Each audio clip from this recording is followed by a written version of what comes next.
Cheers. Cheers. You were the 9th American to receive the distinction of Master Sommelier. There's currently 172 Master Sommeliers in America and over 250 in the world. That many? That many. Wow. I know. I was the 9th. I know. A lot has changed and evolved in the wine world since you became a Master Sommelier. Are you able to answer what you think the biggest difference is between today as a sommelier and 30 years ago as a sommelier? Well, it's as vast as the ocean is, I'll tell you. When I started, I had already been teaching. I was very studious as a child, much smarter than I am now. And I was teaching at the University of Washington as an acting instructor, and I had 3 classes a week. And I was also trying to finish my doctoral dissertation. And you know, when a friend of mine got me the job, my first job as a sommelier, he said, "You know so much about wine," because I really did. I started making wine when I was 13 and made whiskey when I was 16, and I loved chemistry. That was my first. That was my first major in college, and then I realized I didn't like lab work, so I went into humanities, and then I wound up teaching English.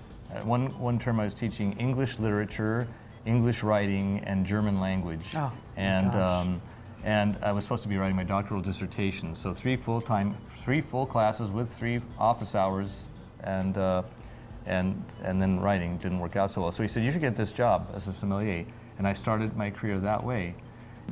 Within 4 years, I became the best sommelier in the Northwest, and then I was the best sommelier in the United States in almost the same year, and then 2 years later, I became the best sommelier in the world. And by that time, when I won that, there was so much publicity on what sommeliers were that people knew what I was. In fact, I was on the front page of the newspaper. There was a committee to welcome me back from Paris when I won the title of Best Sommelier in the World in Paris in 1988. And a few years after that, when everybody knew what a sommelier was and wanted to be, when my cousin's husband said to me, "Boy, we were wrong. We didn't even understand what you're doing. I wish I had your job."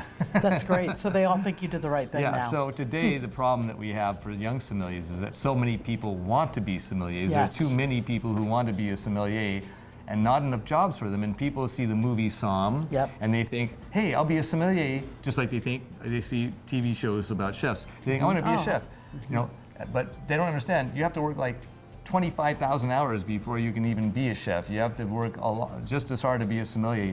Many, many hundreds, if not thousands of hours of studying, many thousands of hours of work on the floor where you get up after you've worked till 2 in the morning, you get up at 8 in the morning and you go back to work to restock and to do inventory and to reorder.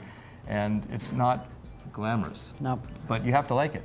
If you like it, and you like wine, and you like working with chefs, and you like working with people, it's the best industry in the world. It's the best job in the world, is to be a sommelier. And I still miss it, even now that I just make wine and consult and mentor. I still mentor sommeliers and train them and test them for the Court of Master Sommeliers.